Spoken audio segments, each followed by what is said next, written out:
What is up, Arizona? Welcome in to something new. You are watching 12 Sports tonight on 12 Plus.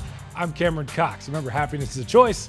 Go out and make it a great day. We'll catch you up with the rest of the crew here in just a moment. Every Thursday night, come hang with us, talking all things Arizona sports. We're going to tell you the important stories, the ones that matter, introduce you to people that truly inspire here in the Valley. This is 12 Sports Tonight, Arizona's OG and longest running sports show, streaming on 12 Plus. Let's go. The Cardinals are back to work, first day of their offseason training.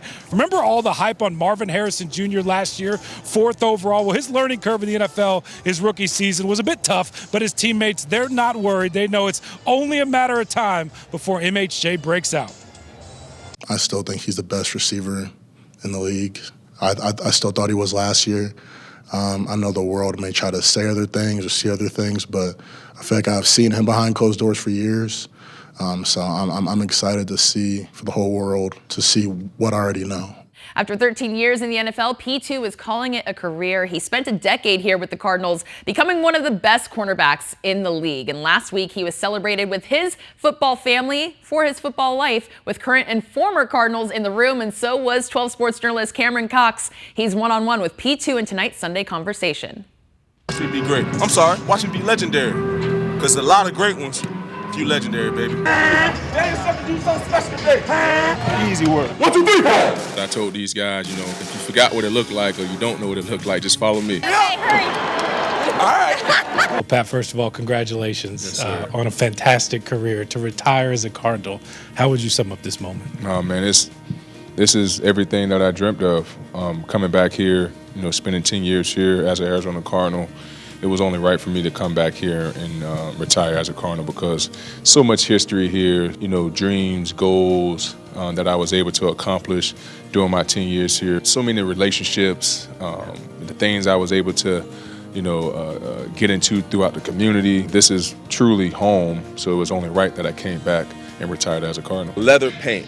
So that's another thing that I love about this car. It's just very, very different. Mic check, 1, 2, 1, 2.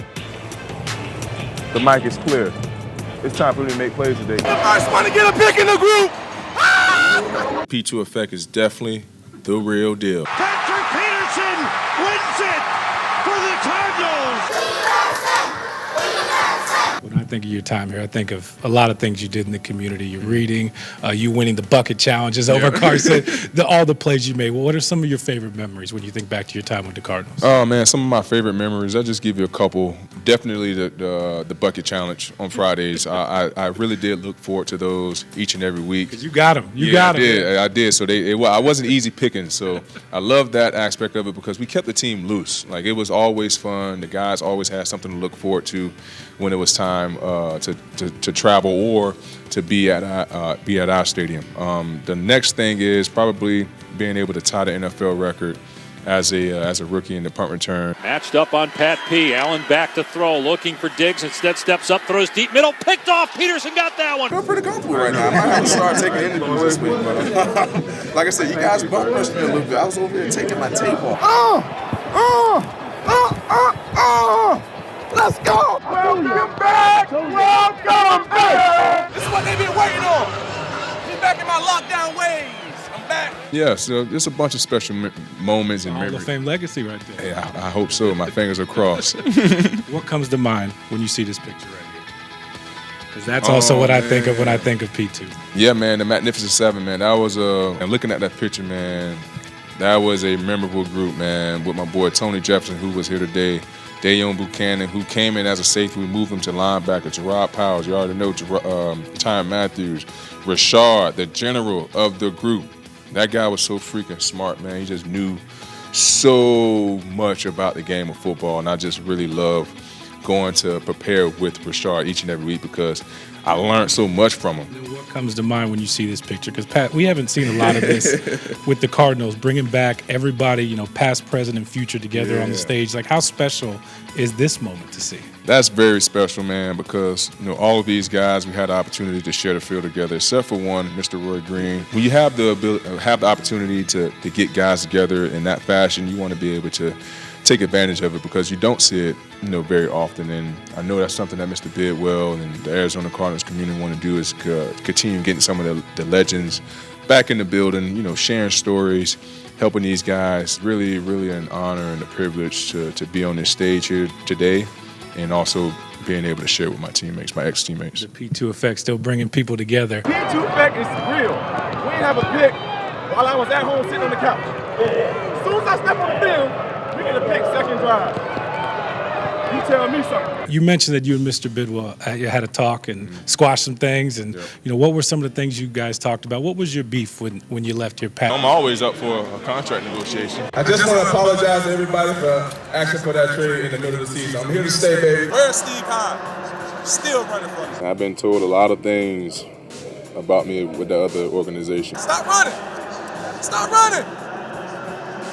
Said you was going to call me back. Saying that I can't tackle.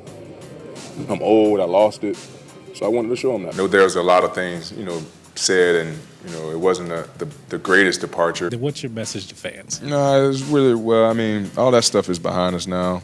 The biggest thing that I want to relate to the fans is that, I loved it here. I love you guys. I always wanted to put forth my best foot. Always wanted to put my best foot forward each and every time I stepped out on the field. I wanted to represent not only myself well, but the Arizona Cardinals community and the organization the best possible way that I can. So I'm sorry if I hurt any feelings on my departure. I hope all is well now. Me and Mr. Bidwell had a great conversation. All of that stuff is behind us. Looking forward to the future. Welcome home, Pat. Yes, sir. What is Giamatti Ossenford going to do with the 16th overall pick? Hey, if it's anything close to what Paris Johnson is, they're going to be certainly happy with that. Of course, Johnson suffered a knee injury at the end of last season, but he is completely healed up and will be ready to go for organized team activities next month. He is still early enough in his career where it's kind of balanced, rest and conditioning, not really necessary in the offseason, right? Not for the young guys. Perhaps that is the opposite for the old man of the bunch on the offensive line, Kelvin Beachum. I feel like I really don't need a balance as much just because I'm so young. I'm sure if you talk to Beach, he's going to be, he's going to have the set boom, boom, boom, boom, because he's been doing it for so long since I was like in elementary school. You know what I mean? The beginning of time. So. Yeah, you've been doing this since the beginning of time. Beach and I were together. Karibe, don't go there. Don't go there. I knew you were going to say something, Karibe. Mark, I didn't do it to you. Just remember this. She did it. You teed it up. You set it up. Oh, no. It's not me. No, I didn't do it. No. I knew you would say something, though, Karibe. I knew it. He's not going to hurt you. Settle down, Cam. The NFL draft is Thursday. Cardinals had the 16th overall pick in the first round. Handful of local kids we all know expected to be drafted, including one from right up the street. Jake Garcia tells you Benjamin Morrison's draft story.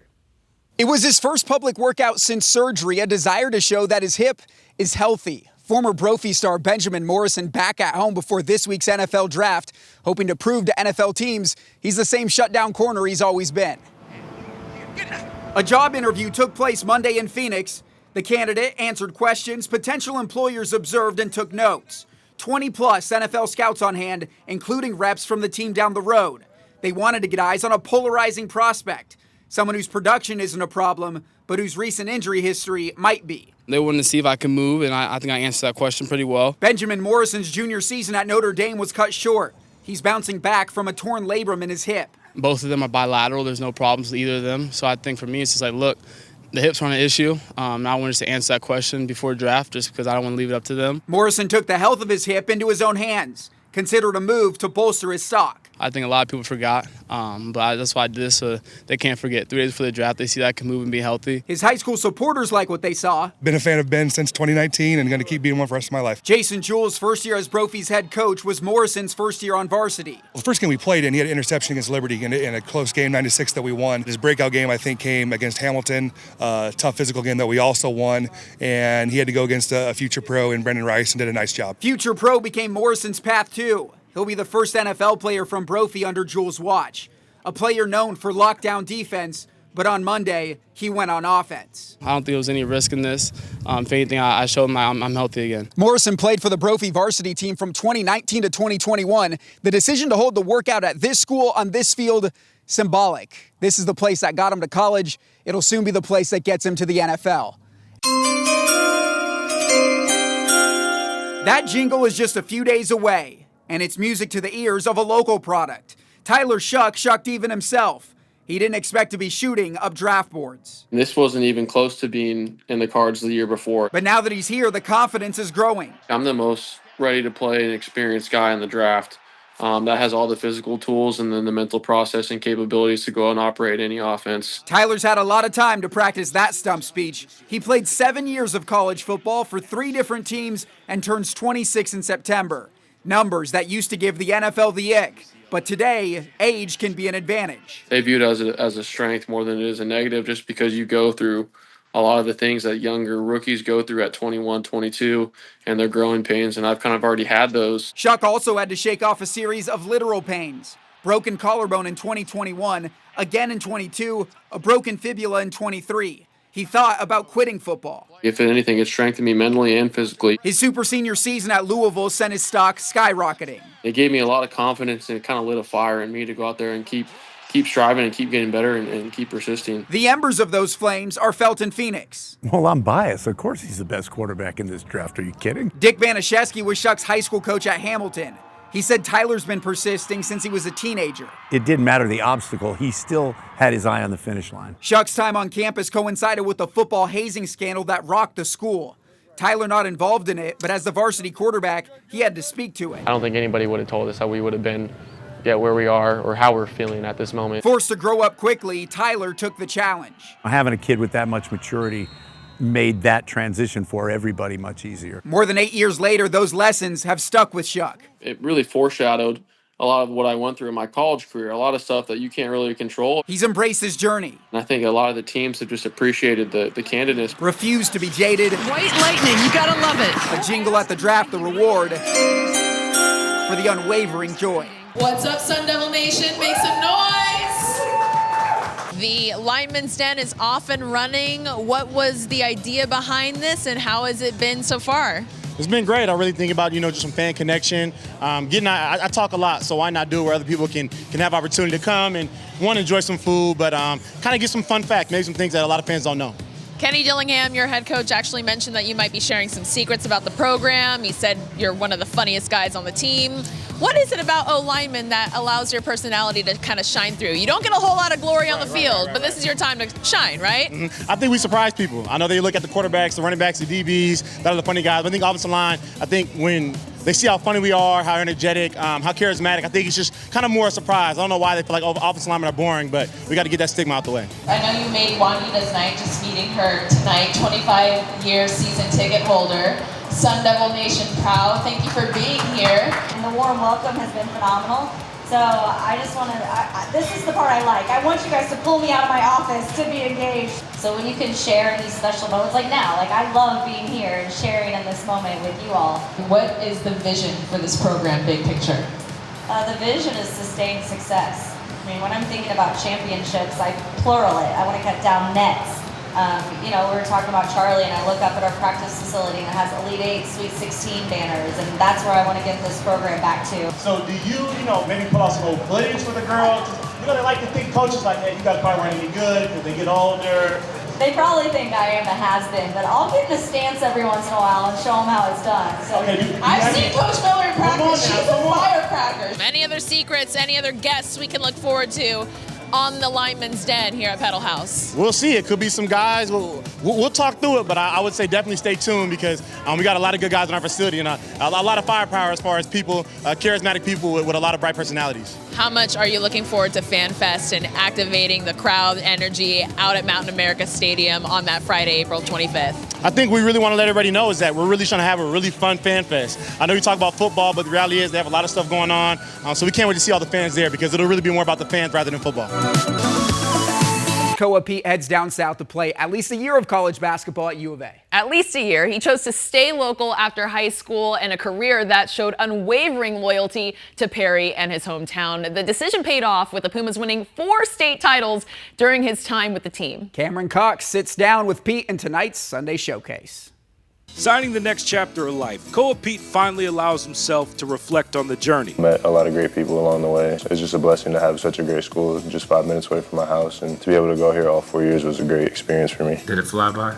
Yeah, for sure. I remember the seniors telling me it flies by when I was a freshman. So. Were you like, nah, it got 4 years, a long time? Yeah, for sure. But I mean, I enjoyed it and I didn't take any moments for granted. Pete capping off one of the best high school careers in Arizona sports history, leading Perry to 4 consecutive state titles, winning the four-peat with a broken hand. In the next month, I'll be able to go live, so I'm healing up pretty well, and I'm happy again that I chose to play, even though my hand was broken. Number 1 recruit in the nation, Pete taking his talents to Tucson, continuing the trend of the Valley's best basketball players going to play down south for the Wildcats. No, I'm super excited and happy to go down there and play in McKella. U of A was the right fit for me and the right coaching style, and just the people over there, the right people for me. Pete had options, including staying closer to home down the street at ASU, where his brother played on the football team last year. It was tough, but I came down to my senses and I think I made the clear-cut right decision for me. Koa is the latest of a long line of Pete family members to find success in sports, in the NFL and college,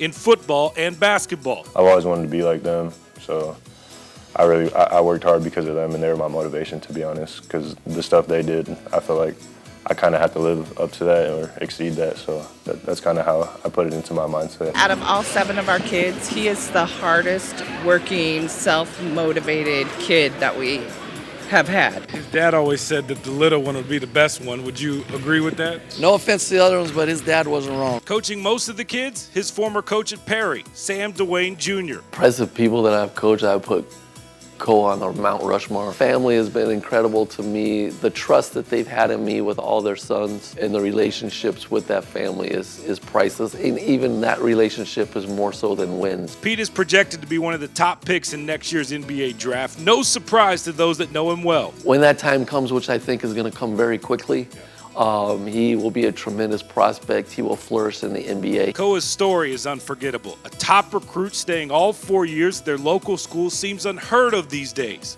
Pete is proof you can have a normal high school life and be great. Koa is a poster child for that you can get your dreams, you can get high major and into the NBA, and that's his goal, and you can accomplish that at your local high school. You just got to put the work in, and people are gonna find you wherever you're at.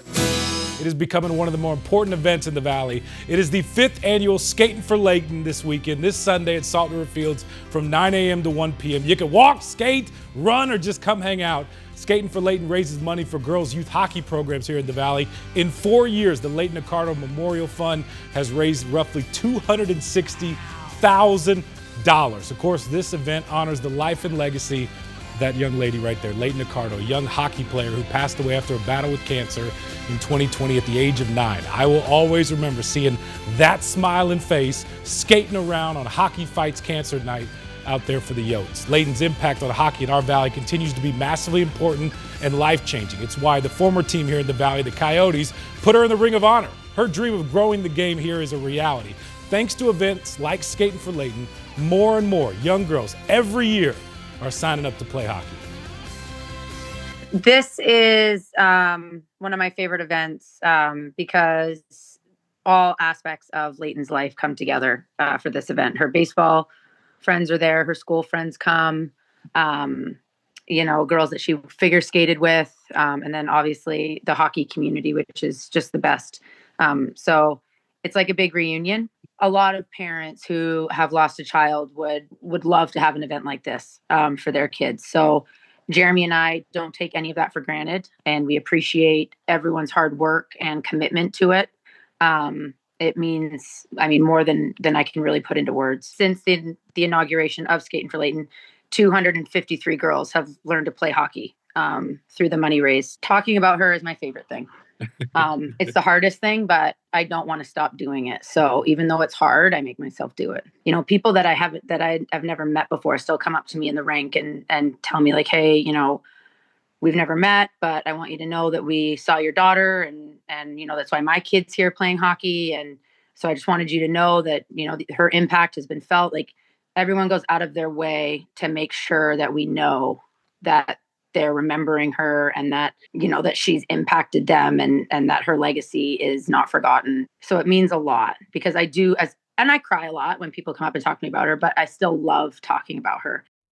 How cool is it? A 9-year-old still changing the world like this. This is one of the best things that the Coyotes did when they were here. And Mark, events like this are so important for youth hockey in the desert because once the Coyotes left, a lot of that funding left. Yeah. Like the pro teams fund a lot of those youth programs here in the Valley. And thanks to events like Skating for Layton and the Matt Schott Legacy Foundation, they do so much for youth hockey in the Valley. And yes, the pro team is gone, but ASU hockey's still here. There's still, as you heard Ms. Sicardo, like the number of young girls that have signed up, over 200 since this event has started. Like it's still growing here in the money raised, impact, people still playing the sport. We always talk about hockey belongs in the desert. It no doubt does, and events like this are a big reason why. And our good friend Lindsey Fry, who's really been she was the first one to do this. Remember, she skated like all the way around the city. Yeah. And she's still a part of it too as well. So that's always so cool. Yeah, she has really helped grow the sport for women. You know, the D-backs call 12 News home, and we're going to show you something pretty exclusive that you're going to get to see this week starting at Chase Field. We're right now out here in center field at the ballpark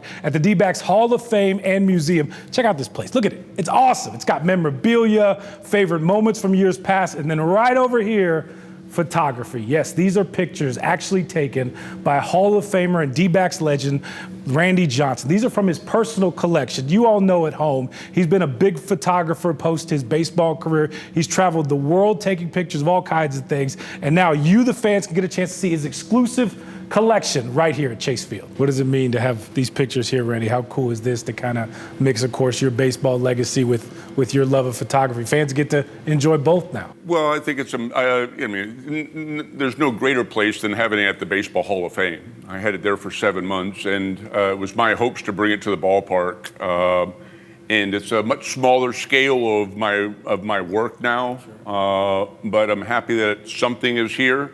And I'm happy that the fans will have time to go through and see some of my work. Some people don't know that I'm a photographer. A lot do that follow me on social media. And so the greatest response I got from my photography was in Cooperstown, where people were seeing my work for the first time, seeing work up close like this of Africa, and they said that they were inspired. Now they want to go to Africa.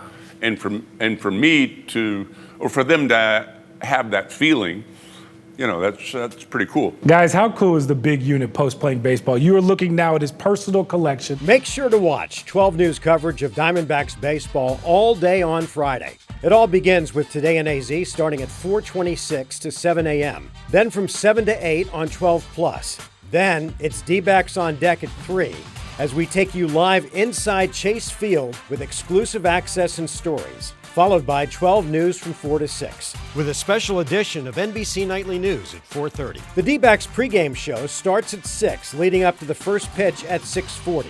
And after the game, stay with 12 News for postgame coverage and your late news on 12 News at 10. That's Diamondbacks baseball on 12 News. That'll do it for us. Thank you so much for watching 12 Sports Tonight on 12+. Same time, same place. Next Thursday. Don't forget to get the best sports coverage in town right here on Arizona Sports Station, morning, noon, and night on 12 News. If you miss us, head over to 12news.com, the 12 News YouTube page, or right here on the 12+ app on your TV for free. I'm Cameron Cox. We'll see you back here Sunday night at 10:30 on 12 Sports Tonight.